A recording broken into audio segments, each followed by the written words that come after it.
guys, welcome back to my channel. I'm Mindy. This is See Mindy Mom, and today I wanted to hop on here and shoot a Let's Chat because I have some frequently asked questions that keep popping up in my videos about what I am doing, where my eating and where my fitness is concerned. So I wanted to address that, and I also wanted to throw out a couple of ideas to you guys, so stay tuned.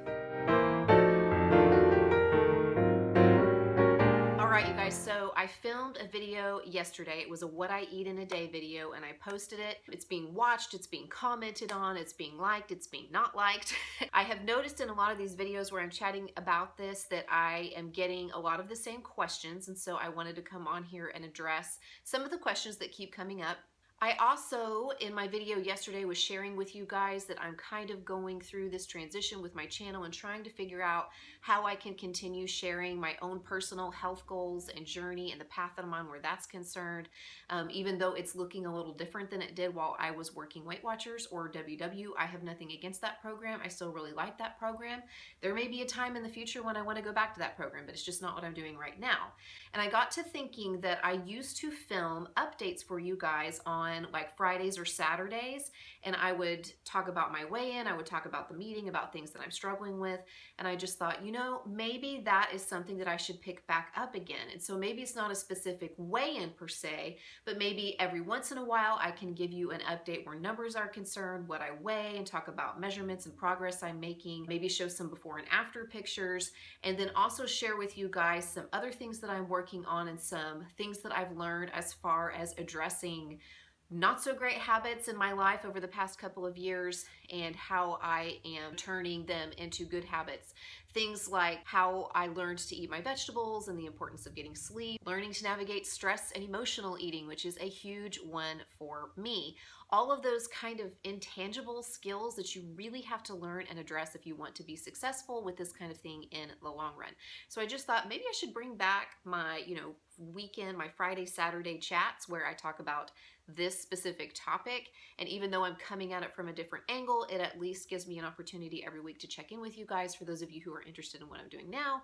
And it frees me up to do all the other content that I love on my channel, doing the vlogs. I really want to get back to doing some favorites videos, doing the what's for dinner videos, dinner with the denizens, my grocery hauls and meal plans and stuff, and do all that stuff for the rest of the week. What I wanted to address today is, first of all, give you guys some numbers. I'm going to tell you what I weigh. I'm going to show you guys some pictures, and I'm also going to address the question of how did I arrive at 2,000 calories per day as being my goal right now for trying to heal my metabolism and get my body revved up, burning more calories than I think it was in previous months. I have my entire adult life been kind of a chronic dieter. I have been in and out of various and sundry diets, creating, a deficit in my calories and losing some weight and then gaining it back whenever I tried to go back to eating the way that I was before. I've had a very difficult time maintaining weight loss, so I've been kind of up and down the same 20, 25 pounds for basically my entire adult life.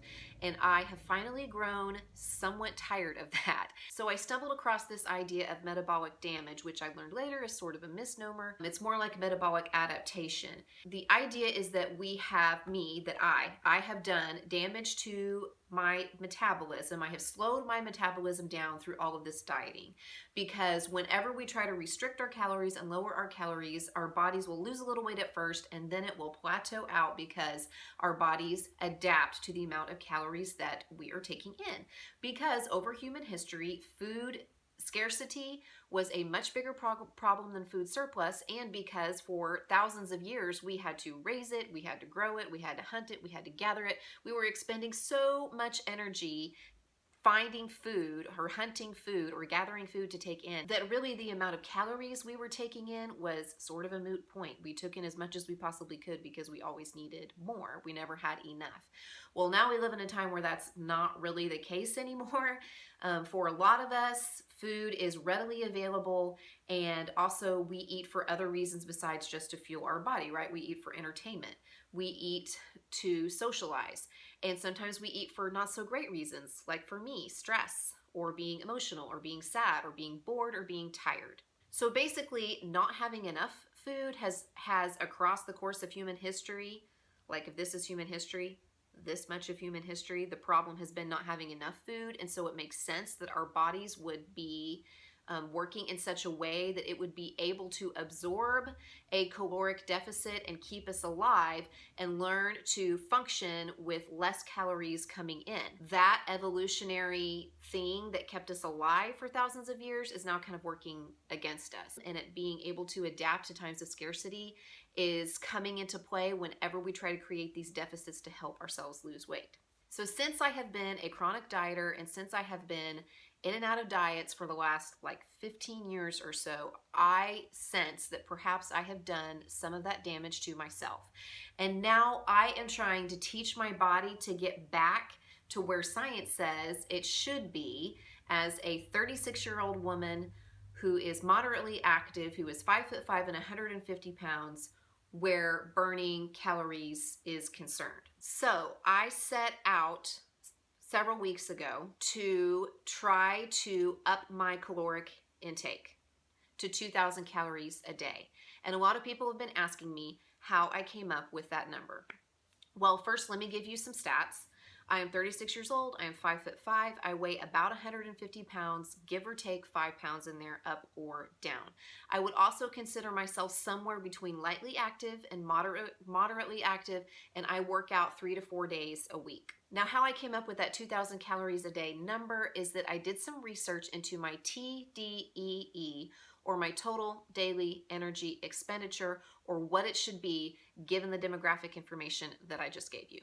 Now, your TDEE, or your total daily energy expenditure, is basically the sum of your BMR, your basal metabolic rate, your NEAT, your non-exercise activity thermogenesis, your TEF, the thermal effect of food, and your TEA, thermic effect of activity, aka exercise. So your BMR is your basal metabolic rate. You guys probably already know this. It is the amount of calories that your body needs, whether you are active or not. If you are asleep in your bed all day, these are the calories that your body needs in order to keep your heart beating, to keep your lungs breathing, to keep your blood circulating, to keep your brain working. It's the amount of calories that our bodies need just for basic function, even if we did not put one toe outside of our bed all day long. For me, my basal metabolic rate is supposedly anywhere between 1,350 and 1,450 calories. And I know in my life that I have tried to dip below that because I thought that that was what we were supposed to do to lose weight. And I have learned now that it is not a good idea to reduce to a deficit that is below your BMR. And I probably won't be doing that ever again. Your NEAT, or non-exercise activity thermogenesis, is basically the amount of calories that your body needs to complete just your day-to-day functions. So that is your work. You know, if you're a teacher, if you're a nurse, if you're on your feet most of the day, it's cleaning the house, it's taking the laundry upstairs, it's moving my hands around and talking to you guys right now. It is all of the energy that your body needs to complete those non-exercise activities while your body's moving around throughout the day.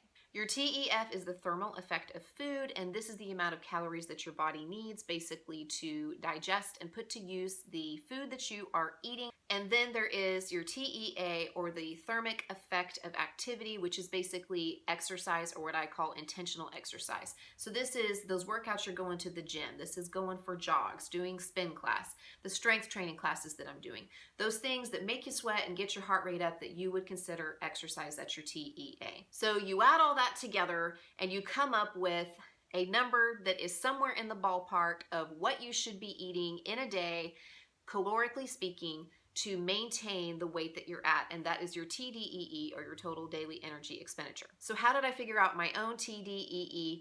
There are lots and lots of calculators out there on the internet where you can put in your age, your gender, your height, your weight, your activity level, and it will give you an estimation of what your TDEE should be. A lot of these calculators do this by figuring out what your BMR is and then multiplying it by an activity multiplier. So anywhere from 1.2 to 1.9, 1.2 being sedentary, not very active, and 1.9 being, whew, boy, you are really working all day long. What I did, since there's a lot of variation in these, is I visited probably 8, 9, 10 different calculators on the web and put in my information, and it would give me a number anywhere from 1,850 to 2,300 calories, somewhere in there. I just sort of took the median. I took the middle of the road. Since it was anywhere from 1,850 to 2,250, 2,300 calories, I thought 2,000 calories was a really great place to start. Really, the way you determine what your TDEE is you kind of have to do like a guess and check thing. So I've picked the 2,000 calorie mark, and obviously if I'm tracking my calories consistently and I am losing weight, then my TDEE is actually a little bit higher. And if I'm gaining weight, then my TDEE needs to be adjusted down a little bit. Now, the only thing about this is that there are certain factors that a TDEE calculator does not take into account. The biggest one being whether or not you are a chronic dieter and have been in a long-term caloric deficit. As I've stated before, there's a lot of support out there for the hypothesis that actually being in a caloric deficit over a long period of time means that our metabolism and our bodies adjust to that lower amount of calories, and so our metabolism is no longer functioning the way that it would had we never gone on a diet or never been in a deficit. So even though I am eating kind of in the middle of where science says my TDEE should be, because I have forced my body into a caloric deficit numerous times over the years, I am actually in the process of trying to teach my body to try to burn the appropriate amount of calories again by getting used to that amount of calories coming into my body. So hopefully that answers the question of how I arrived at that number and gives you a little bit of information about how total daily energy expenditure works and where you can find it. There are lots of videos that do a much better job of explaining this. I'm not a scientist, I'm not a nutritionist, I'm not a doctor, but I will link some of the videos that I have watched in the description box below, and you can go and check it out for yourselves. They probably do a better job and a more concise way of explaining this concept. So how am I doing with this, and how is my body responding? You guys know, if you've been watching my videos, that a couple of months ago I really wanted to change up my exercise routine. I wanted to sort of move away from cardio, from so much cardio, and start to implement some resistance training, lifting weights, getting stronger, building muscle, lean muscle across my body. And one of the reasons I wanted to do this was just because I wanted to be more fit. I've started to have some lower back problems. I noticed that my energy was dipping a little bit, and I just wanted to address that by trying to, have a more fit, healthy body. But in all this research that I've been doing, I've also discovered that cardio is kind of like being in a caloric deficit. Our bodies adjust to it very, very quickly. I don't know about you guys, but I had a tendency to do like the same 30-minute workout on the elliptical trainer for months on end. I ran the same distance at the same pace. I wasn't changing up my cardio, and so my body really adjusted to that very quickly, and it would burn fewer and fewer calories doing that same workout because it is always working to be more efficient. Also during Lent, I gave up my scale because I wanted to try to address the issue that I have with assigning so much worth and so much of my mood to the number that I saw on it in the morning. I was stepping on it way too often. And partway through, I decided that I needed to give up diet culture for a few weeks. In general, I needed to stop tracking and weighing and measuring and just try to approach eating from a more mindful, intuitive standpoint. And so I did not track, I did not weigh myself, and I just kind of tried to eat good foods, eat nutritious foods.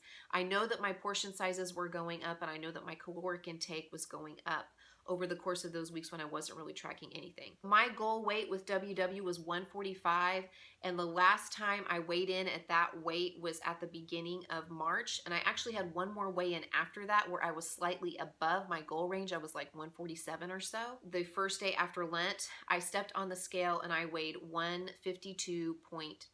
That was also the point at which I decided to start tracking my calories and try to hit that 2,000 calorie goal. I've been close to that or even slightly above it a few times since then. It has been almost 3 complete weeks. And I stepped on the scale again today and I weighed 152.2. So I weigh pretty much the same today that I did 3 weeks ago, even though I've been eating 2,000 calories or more every single day since then. Now, I haven't been weighing myself every day, but I've been weighing, every 2 or 3 days, maybe, 2-3 times a week or so. And I know that my weight has come back down, that it kind of peaked at around 154 or so a couple of weeks ago, and it's actually been climbing back down since then. So I feel like my body is starting to settle in at kind of this 150, 152 mark. And I'll be interested to see if it maintains there for another week or so. I think I may have found my TDEE. So essentially I have gained about 5 pounds since my last WW weigh-in. I'm about 7 pounds above what my goal weight is with WW, but I actually think I put that weight on during that time when I was not counting or tracking, whenever my body was first coming out of the deficit. So I think my body was kind of healing during that time, but since I have been tracking at 2,000 calories a day, I actually haven't gained any more weight. So where has that 5 pounds gone? Well, I don't have very good before and after pictures. I don't have a great place to take pictures, and it's really hard to take pictures at exactly the same angle, the same time of day, and get it the same distance away from the camera and all that stuff. So I played around with that some this afternoon, and what I have are some pictures from August when I was at my goal weight. It is May now, so some pictures from when I was 145 and some pictures from today when I'm 152. And I definitely think I'm carrying the bulk of my weight in my midsection. I feel like from the back, it's not really that noticeable, and from the side, it's not really that noticeable. Maybe if I really, really look hard, I can pinpoint a few places. But that 5 pounds isn't all fat. Some of it is muscle. I've read that women only have the capacity to put on anywhere from 0.5 to 1 pound of muscle a month. And since I am not like a heavy duty bodybuilder lifter person, I'm pretty sure I'm not putting on at a rate of a pound a month. But I don't think that it's out of the realm of possibilities that I have put on about a pound or so total in the 2 months I've been strength training, all over my body, because I was starting at such a low point. I was starting at a point where I was so out of shape and had very little lean muscle that anything I did, any exercise I did, was going to be helpful in building muscle. And honestly, guys, a couple pounds of that is probably water. I mean, every time I weighed in at Weight Watchers, I made sure that I had not had anything to eat or drink. I made sure that I stopped eating or drinking at a certain point the night before. I wasn't taking in very much sodium the day before to try to slough off as much water as I possibly could from my body. So I know that now that I am like feeding my body, fueling my body, also the kinds of workouts that I'm doing, I know that some of that is probably water. But a couple pounds of that is likely fat. It's fat that has primarily gathered on my midsection. Now, what can I do about that? Am I happy with the way that I look? Am I happy with my body right now? It's hard to say. I'm not unhappy. I'm definitely happy that I feel like my metabolism is healing and I'm able to eat more and not gain any weight. I'm glad that it's kind of plateaued out there, but that I'm actually able to fuel my body with a considerable amount of calories. But that is the whole point of this process, is building my metabolism back up so that a deficit for me would be 1,800 calories. If my body is maintaining at 2,000 calories, cutting down to 1,800 calories is going to allow me to lose about a half a pound, hopefully, of fat a week. And so it's going to be much, much easier for me to go into a deficit and not just wreak havoc on my metabolism and continue with the intensity of my workouts, because I have been able to work out longer. I've been able to go harder. I've been able to run faster. I've been doing intervals on the treadmill about once a week, and I've actually bumped up the rate of speed I'm going. I was doing intervals of walking with a 6 mile per hour jog and then walking with a 7 mile per hour jog.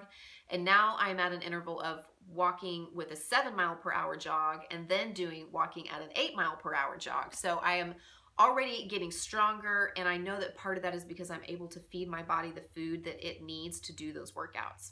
I've definitely noticed some changes in my body, especially in my midsection, which is where I think I'm carrying around a couple of the extra pounds that I have put on. But I have also noticed some positive changes in my body. Like I have noticed that my booty and my legs, especially my upper legs, are more toned. They're less jiggly. Not that there's anything wrong with having a little jiggle and a little wiggle. We got to have that. But I've definitely noticed that they're a little bit firmer. I'm not wiggling around as much in my clothes or when I walk or when I jog. So am I doing the right thing? I believe I'm doing the right thing for me right now. I like the way that I feel, and I like the possibility of this. I love the idea that after a couple of months of maintaining, now that I have kind of found that maintenance level, I think I will be able to go into a deficit and kind of trim some of that fat off that I've gained, but at a much higher caloric intake than I was able to do before when I was trying to lose weight. I appreciate you guys watching this and coming along on this pathway with me. You know what to do. Like, subscribe, leave me a comment, and I'll check in again with you guys next week. Bye.